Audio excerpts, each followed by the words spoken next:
Get that on.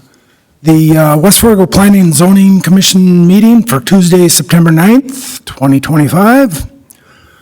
The official clock says 5:30, so we'll call the meeting to order. First item for discussion or approval is the approval of the order of the agenda. Are there any additions, changes, corrections? Move to approve as printed. Got a motion to approve. Is there a second? I'll second. We have a second. All in favor say aye. Aye. Opposed, same sign. Motion carries. Item C is the approval of the minutes from August 12th, 2025. You should have received them in your packet. Any changes, corrections, comments? There's an error in the attendance that I'd like to fix. I don't have Commissioner Weary listed, so I'll change that if that's acceptable. Okay. Any other changes? Hearing none, I'd entertain a motion. Motion to approve. We have a motion to approve with the noted change. Is there a second? I'll second. Okay. All right, we got a second. All in favor, signify by saying aye. Aye. Aye. Opposed, same sign. Motion carries.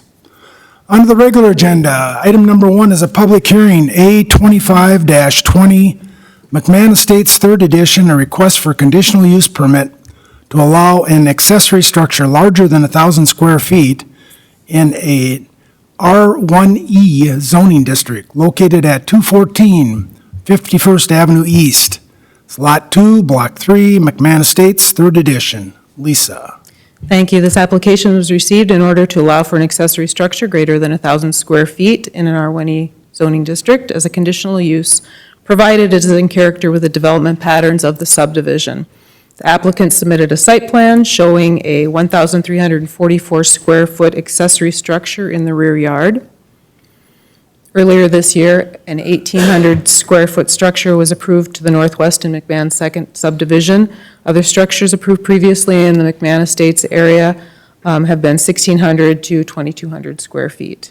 The applicant indicated that the structure would be built with similar siding to match the exterior of the existing house. A narrative regarding the proposed structure was provided. In terms of criteria for granting a conditional use permit, no concerns have been noted. Notices were sent to property owners within 350 feet, as well as to applicable departments and agencies, as well as published in the forum. One call was received from an area property owner asking for more information, and no concerns were noted from him. Staff recommends that the city approve the conditional use permit application on the basis it is consistent with city plans and ordinances, subject to the following. The accessory building is constructed of the same color and materials as the primary residential structure, and a signed conditional use permit agreement is received. This is a public hearing. I'm available to answer any questions, as is Mr. Brandvold, the applicant. Okay, thank you, Lisa. Is there any questions for Lisa before we open up the public hearing? Seeing none, this is a public hearing. Is there any public comment on this item? Are there any public comments on this? Third and final opportunity, is there any public comment? Seeing none, I'll bring it back to the commission for their action on it. Move to recommend approval with 2 conditions. We have a motion to approve with the conditions. Is there a second? Second. We have a second. Any additional questions, comments? Hearing none, will we take a roll call vote, please? Commissioner Schwan? Yes. Commissioner Amon? Yes. Commissioner Weary? Yes. Commissioner Fornes? Yes. Vice Chair Thorstad? Yes. Commissioner Gust? Aye. Thank you. Okay, motion carries. Item number 2 is also a public hearing. A25-21 zoning ordinance amendment to Title 4 regarding landscaping. Mr. Nelson. All right, thank you and good afternoon. So item A25-21 21 here is our proposed landscaping ordinance amendments. This item was introduced at the last Planning and Zoning Commission meeting for some initial conversation and introduction. And so the requested action tonight is to hold a public hearing and to recommend approval of the proposed amendments. So just in quick summary, the primary purpose, the reason that this is in front of you is that we received essentially some feedback on industrial property along the interstate that some of our landscaping requirements are pretty substantial for industrial type properties, specifically in the Sandhills neighborhood on the northwest side of town. And in reviewing that site plan and the issues that the applicant was bringing up, staff tends to agree that they did bring up some good points. It is somewhat of a unique situation in which we have an industrial zoning district adjacent to an interstate and within a a corridor overlay zoning district. Under our current landscaping ordinances, anything within a corridor overlay zoning district requires the most open space landscaping. And so that's regardless of if it's commercial, office park, or industrial. And so the proposed main change that we're looking to make here tonight is to provide a little bit more gradient within the open space landscaping requirements.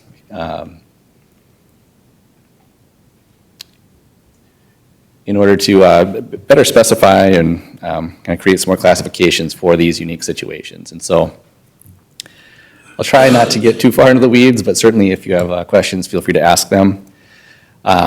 Included in the meeting packet tonight is the staff report as well as several attachments. It's a little hard to kind of go through on the screen here, but essentially there's 3 different attachments. The first attachment is the draft proposed amendments. So this is the version of the ordinance that we're proposing be adopted. The second attachment is the actual red lines to the existing ordinance, just to give you a sense of what's actually changing. And the third attachment is the ordinance as it exists today, just so you can have something to compare it to. So I'm going to look at the red line version, that second attachment here. I'm just going to jump forward to our open space landscaping section. Open space landscaping, and I'll take a quick pause and say, one of the changes that we are making as well is to include graphics for our different landscaping requirements. And so we do have a graphic here, the area in green on this conceptual site plan shows the area where open space landscaping is required. Open space landscaping is just general purpose landscaping that a developer would include pretty much anywhere on their property. The required amount of landscaping is based on the square footage of the property as well as the zoning district that the property is located within. And so the change that we're really making is to kind of reclassify what's required for different zoning districts. And so there's 3 different classifications today, which includes anything within a corridor overlay requires the most landscaping. What we're doing is we're adding a 4th classification and kind of reconfiguring the way that different zoning districts are required to provide landscaping. All of our base zoning districts fit into one of 3 classifications. And then there's a 4th classification for any property within an overlay. They're required to have 1 additional plant unit. And so it's a little bit more dynamic, if you will, for different situations, different base zoning districts within or outside of corridor overlay districts. So it's a little bit more complex, but it does create a little bit more gradation between different types of properties is kind of how I would summarize it. Again, I'll try and not go too far into the weeds here for purposes of tonight, but in essence, for the situation like an industrial property within an overlay district, we essentially be cutting the required open space landscaping in half. So it does provide quite a bit of relief for industrial type properties, which, in staff's mind, it's not super, common to have robust landscaping requirements for industrial properties. So that's one of the main reasons that this is in front of you. While we're making some of these amendments to the landscaping ordinance, staff is working to continue to improve clarity and also improve or provide flexibility for folks using the ordinance. So those are kind of the 2 principles that we're using in making some of these recommendations. And so in addition to the open space landscaping amendment, there are some slight tweaks to language throughout the document you'll see. Another change that we're proposing is in regards to the parking lot perimeter landscaping. So this graphic here shows you when it illustrates where parking lot perimeter landscaping is required. It's essentially required anytime you have a parking lot within 30 feet of a public street. The intention there is just to provide a little bit of, green screening between cars and the public rights of way. The change here is that in the current ordinance, we have a table here. It's pretty prescriptive in terms of basically providing a menu of options for folks to choose from when placing a landscape buffer. The intent is to provide a little bit more flexibility, and so in lieu of a menu of options, we're leaving it a little bit more open-ended, as long as the property owner is providing 15 plant units for every, 50 linear feet. Provides them flexibility for the type of landscaping they're using.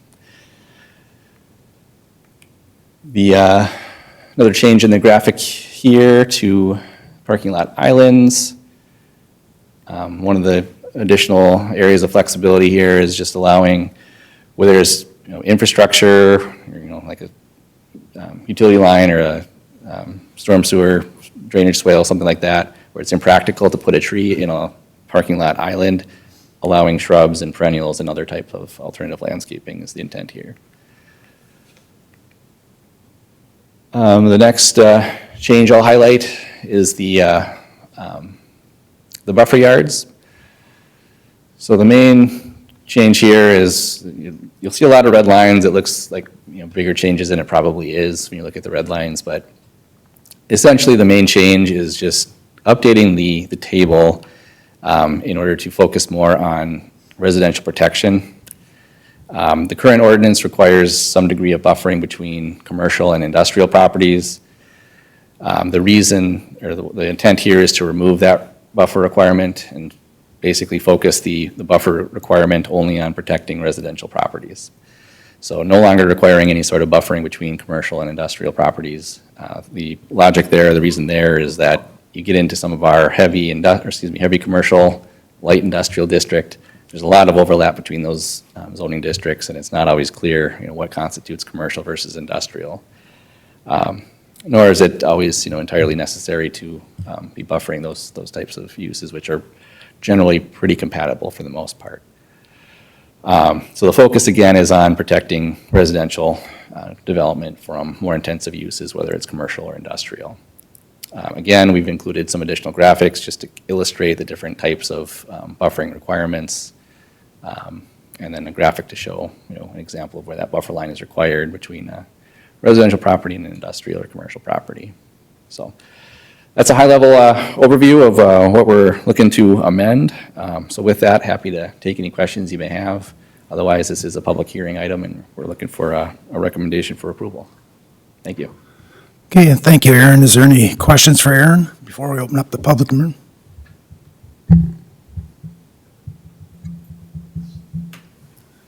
Guess not. This is a public hearing, so we'll open up to the public. Anyone that wants to comment on A25-21 zoning ordinance amendment, can step up to the mic. Is there any public comment on this item? And final call, is there any public comment? Seeing none, we'll close that portion and bring it back to the commission for an action item.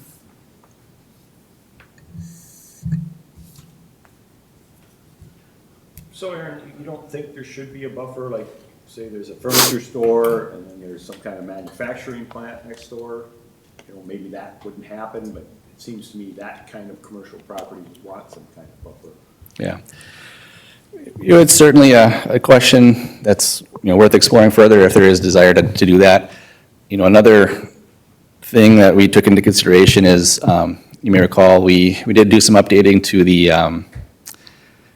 the screening requirements for outdoor storage areas and refuse, garbage areas. And so there is some degree of screening required outside of the landscaping ordinance for some of the more objectionable areas of a site. So they'd have to screen their dumpster at least from public right-of-way or a residential zoning district. Just to throw that out there for some additional consideration, but Yeah, I'm not sure where that would happen. There are heavy industrials out there by. Yeah. The other component to that too is that just our, zoning districts in general, that's going to kind of dictate, the biggest thing that dictates, when we have something objectionable next to something a little less objectionable or a commercial district. So for the most part, I think our zoning districts do a pretty good job about separating some of those commercial from industrial.